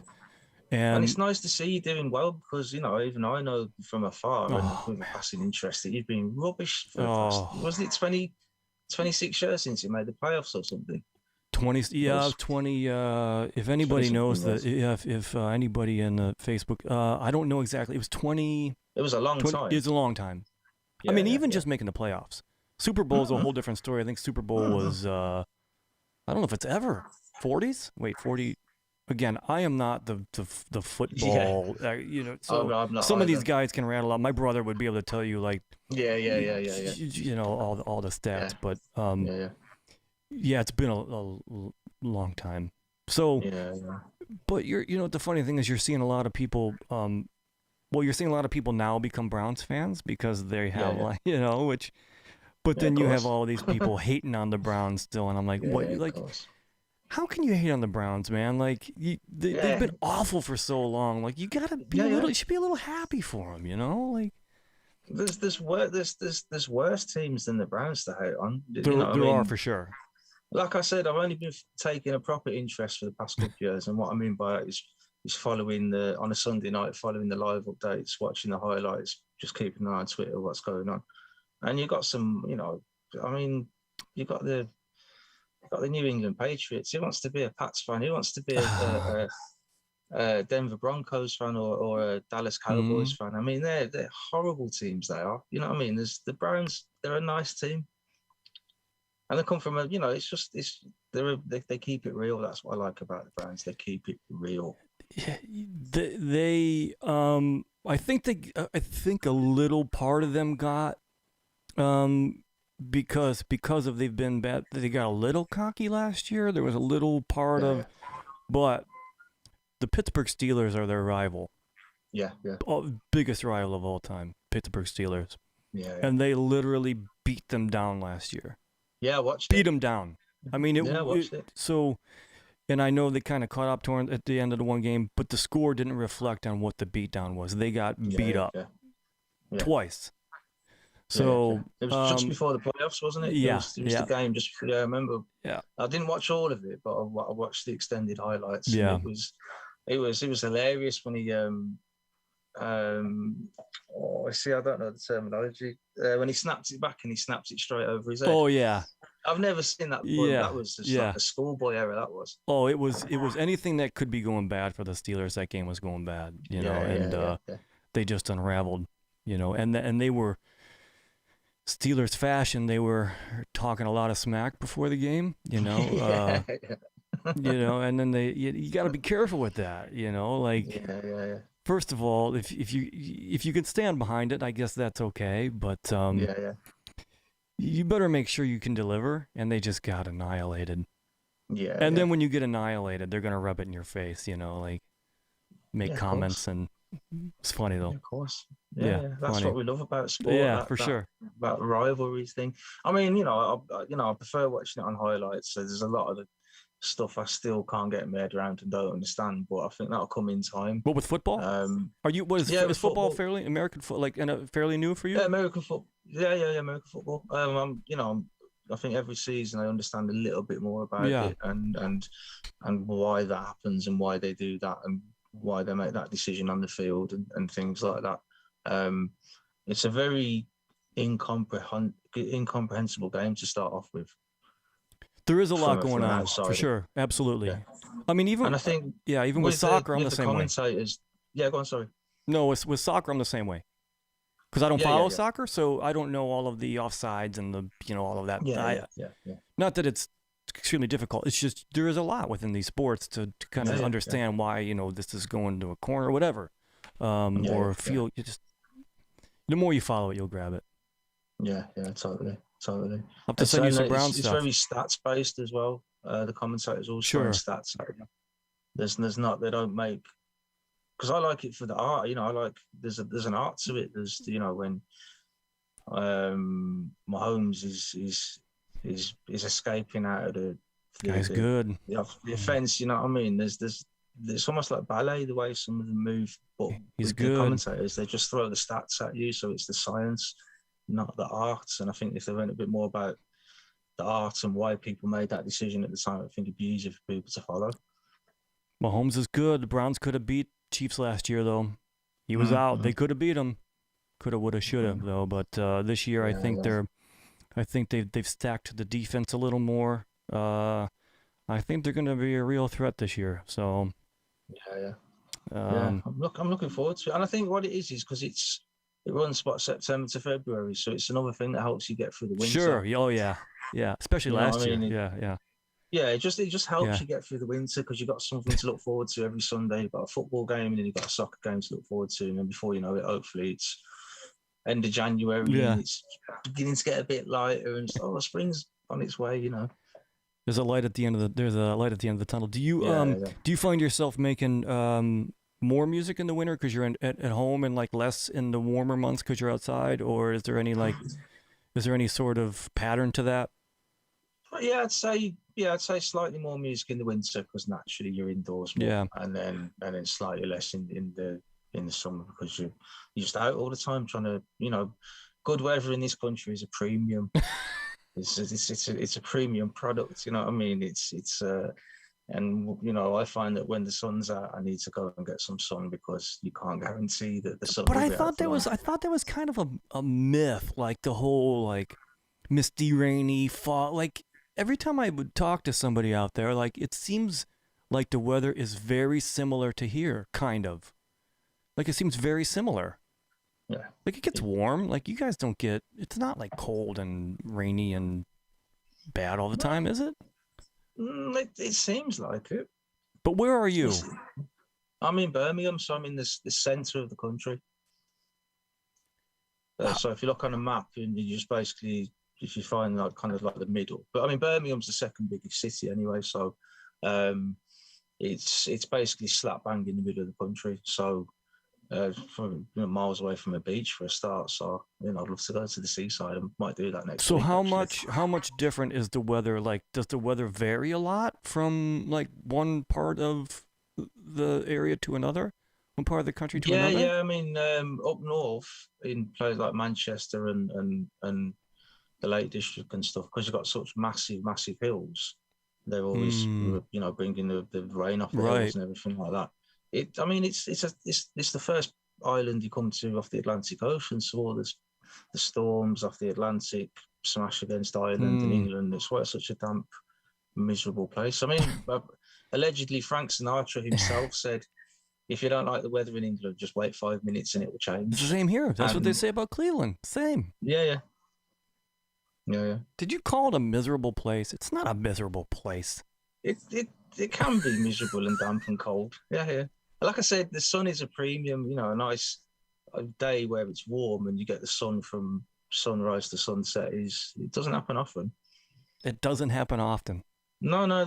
In I think this winter, I think from January to February, I think I saw the sun only came out once in about 30 days. It was just this grey, miserable blanket of thick cloud as far as the eye could see. Listen, it sounds. I'm not even joking. It sounds like you're describing where I live in the Midwest. I'm not even joking. Ask anybody from Cleveland. It sounds very similar. Yeah, yeah. So our summer, like it's gotten to the point where we went from 4 seasons to 2 seasons. It's like winter, so Mhm. it goes from snow, and then it goes to hot, Yeah, yeah, and then 3 months of that, and then it's back to miserable, cold and snow and yeah, yeah, yeah, rainy yeah, and misty and damp, like you said. But yeah, yeah, that's yeah, funny. yeah. It's a So shame. It's what it is. so you're from Birmingham. Is there a Birmingham sound? Like I never really thought You about that. But like you have Bristol and but is there a Birmingham thing? there is, but it's kind of a bit more industrial, I'd say. Yeah, a bit more industrial and a bit more not downbeat, but I mean the biggest drum and bass person from Birmingham is Hazard. Hmm. So make of that what you will, you know what I Yeah. mean? And we also had back to basics recordings, 3D mode recordings, MC Majika's from Birmingham, MC Lenny and Bassman are from Birmingham as well. And, you know, people like Total Recall and who else? Jinx is from Birmingham, obviously Vitals from Birmingham. Um, and I think we've always, because Birmingham was a very industrial city, I mean, Birmingham's where heavy metal came from. Uh, Led Zeppelin came from Kidderminster, which is about 15 miles away. And then obviously we had Black Sabbath. So because of that, you know, metalworking and in heavy industry, the music was all, the people are always a bit more raw. So I think the music's always been a bit more raw compared to No, sort that of makes sense. Yeah. Yeah, sophistication of sure. London and the funkiness of Bristol, Hmm. there's always been a kind of an edge to Birmingham sound, which some people can't get their heads around. So the music is just kind of a reflection of the Hmm. environment, you know, Yeah, the yeah, just the totally, yeah, totally. If, Black Sabbath couldn't have come from London or Bristol. right. Or Florida. You know, or Florida. Yeah, it just wouldn't have happened. And then and T Pain wouldn't have worked in Birmingham. Eminem might have Yeah, worked just that all right in Birmingham and hip maybe. hop and Yeah, things yeah. like that. Eminem might come from Birmingham. It's Yeah, got that yeah, edge to it, yeah. But yeah, it's yeah. That's funny. Yeah, I get that makes a lot of sense. Yeah, you wouldn't see heavy metal coming from a a tropic area. I mean, maybe I don't know, but what do you have? You don't have anything to really be pissed off about, unless you're just mad about a lot of shit internally, you know.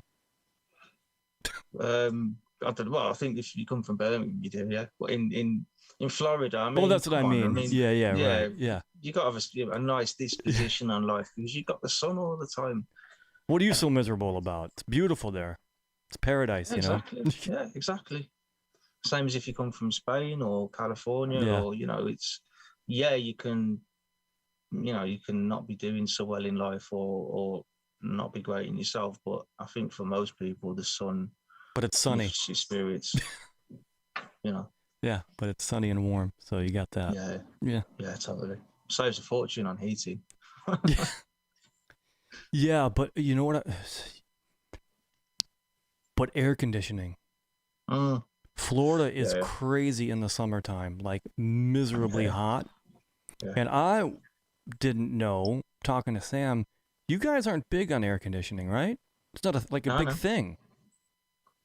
I've never lived in a house with air conditioning because you'd only need it for maximum probably 3 weeks in the whole year. Would you ever have 3 the weeks. humidity? Yeah, probably July, probably mid-July for 3 weeks is the only time you'll ever get weather where it's so hot and humid that you need air conditioning. So your summers don't get that hot. We'll have a couple of weeks. Yeah, but that's it. Maybe 2 1 week heat waves where for 7 days, then it is pushing. Because we use a different scale, don't we? So for us, it'd be pushing 30 degrees, 31, 32, 33. I have a hard degrees, time with that conversion. Yeah, I have a hard time with for that. you, I think that's in the high 90s Fahrenheit. I think That's hot. Yeah, or the low 90s for you, but that would just literally be for a week. Maybe a week in the middle of July, and then a week at the end of July, and then that'd be the rest of the time. It would be knocking around like the 70s with that's nice. humidity. So it doesn't make sense to have air conditioning. You just have to suffer during those 2 weeks. I guess I could suffer for 2 weeks Mm-hmm. and not have an air conditioner. Mm-hmm. Eats up a ton of electricity, so you're better off. Yeah, I bet it does. Well, thanks again, man. Really, really appreciate it. Such a pleasure. Such a pleasure. No, it's been a pleasure. I mean, the time has absolutely flown by. I've just realised we've been doing this for 2 hours. It only feels like an hour. So I keep the start time like pretty concrete, but everybody has a different amount to say. So I just leave it open. You know what I mean? If it goes 2 hours, it goes 2 hours. If it goes 1 or 3, whatever, But totally. because there are a lot of tangents. We're talking about the Browns and we're talking about air conditioning. Yeah. And biscuits and music and then teaching and how to give a praise sandwich and all kinds of things. But that's what this is all about. I wanted to, people to know more about you and keep it open and just keep a positive line of communication, for everybody to enjoy. So. I've loved it, Casey. I have absolutely loved every second of it. Oh, well, thank you. You're a great host, mate. Seriously. Oh, well, thanks. I'm still cutting my teeth on it because I have all of this. Well, I don't have most shows when they get to a certain level have a production assistant, but obviously I don't. So and I don't know if you're watching this. Do you have Twitch? Are you on Twitch? No, one thing I need to do. Sign up for Twitch. I do. So this is going to be on Twitch, on Facebook, and I'm also streaming to YouTube. But for you right now, like DJing and doing streams, you would benefit greatly from going to Twitch. Yeah. A couple of people have said that as well. So Greatly. that's one. It's on my to-do list. Ed, do you know? Have you heard Special Ed from Vancouver? Special Ed Boiler Yeah, Kitchen. I think so. Yeah. He does a Twitch stream, drum and bass, and it's phenomenal. So good. One of the but he's one of the first guys that I started watching on Twitch kind of religiously. And then the pandemic hit, and when everybody, so Twitch was more of like a gaming community. Yeah, that's what I heard. Yeah. But and people had gone to it a little bit from the DJ community, but then the pandemic hit, and the DJ community all went to Twitch, and it just kind of blew up. So it's a really good it's a really good environment. You don't really get like when you're DJing, you don't get haters, you don't get people talking smack to you. There's usually a moderator. It's a great experience, man. So like for you, it would definitely be to your advantage. They don't what's what I'm looking for. If there's a piece ban you for copyright, they don't ban you for copyright. If there's some audio that is copyrighted, they just mute that section, but they don't pull it down, which is cool. Yeah. But during the live, it stays unmuted, which is great. They'd only mute it like after the fact, but it's a great platform. Facebook does it when you're actually playing. Sometimes it will mute it. I know. And Facebook, you know, I will say, like the Twitch community, everybody is so really embracing of like the chat. They're really embracing of the community, the people that are in the chat. It's just it's completely different. Yeah. Okay. I'm definitely going to check really it out. Good. It's just another platform. It's just another string to my bow. You know what I mean? I mean, like I said, you've got to be adaptable and always looking for the new technologies, the new sounds, the new audiences. You can't just always do what you've done because you'll only get what you've always got. You know what I mean? It's you've got to adapt and move with the times and the technology. And us being old, you could kind of be set in your ways a little bit and kind of, I don't want to say, you know, resistant, but you can like sometimes new things are a little like, I don't need to do that. That's not gonna help. But I'm not gonna do that. I'm just gonna stick to what I've been doing. And sometimes what you're doing, you know, but sometimes some of these new things like, you know, Twitch or whatever can really be a huge benefit, especially for you. Yeah. Especially I'll definitely get on it. Definitely. Thank you for the advice. I hope that's my advice for the day. Sign up for Twitch. Go when you get off of this. Go and sign up for Twitch, and then do some live streams. Yeah, man, but I think Saxon just recently signed up too. So he's kind of new to Twitch. I know Golden Child does it a lot, and he does. He's on.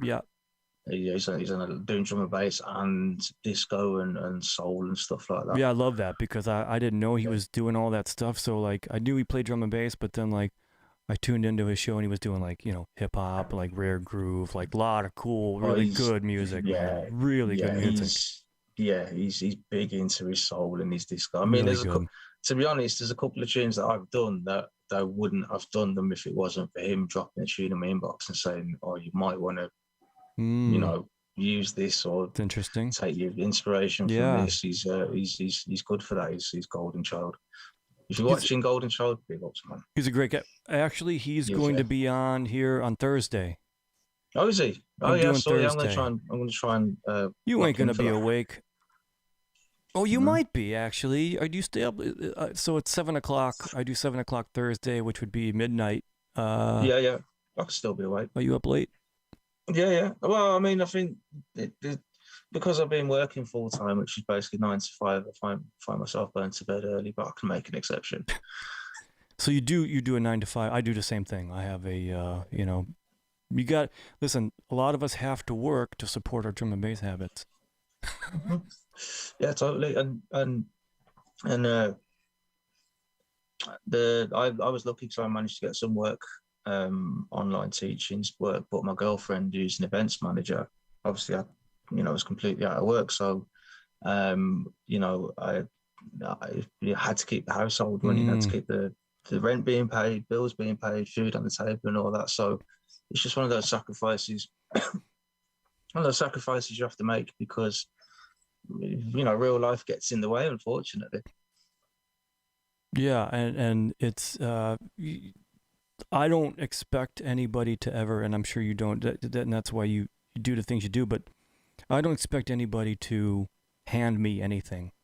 I don't want anybody to hand me anything. So I don't expect my government to take care of me or to show up at my door with an opportunity or whatever. Like, I got to make that happen. So I just keep that mentality all the time. Like, I can't wait around for people, not just with, work, but, you know what? Sam Frater just, do you know Sam Frater? Yeah, of course. You know Sam Frater? Yeah. Sometimes I wish I didn't. He just Sammy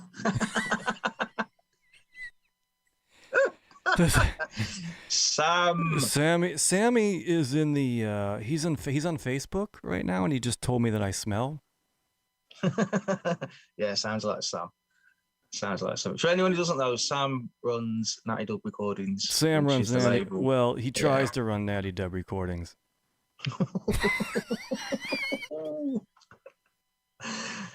Oh, I've got a mental image of him furiously typing away. You ever seen kinds of English swear words that you don't know, but you're about to find out in about 5 minutes. Have you ever seen the movie Scanners?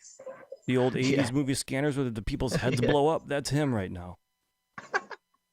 What did you say about me, mate?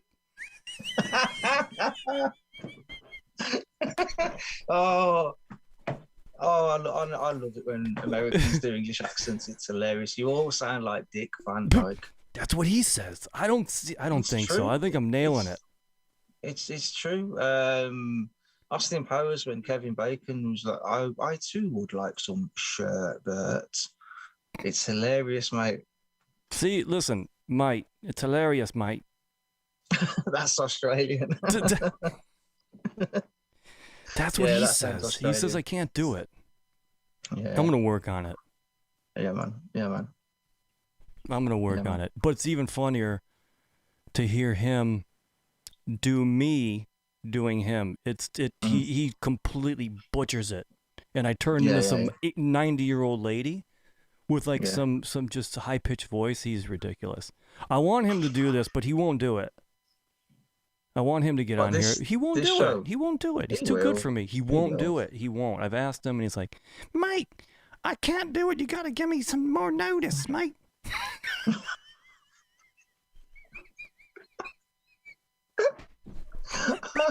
I'll have a word with him. I'll tell him that you should do it because it's a good laugh. I mean, well, he ain't gonna do it now. Who knows?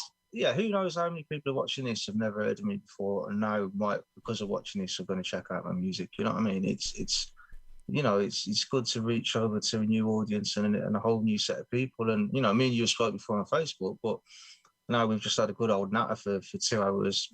Like it's no thing. You know what I mean? It's more of this, definitely. Well, if nothing else, like I said, I think it's also cool that people, aside from all the great stuff you do in music, I think there's a lot of times that people either they see you DJing, they hear your music, but like there's just more.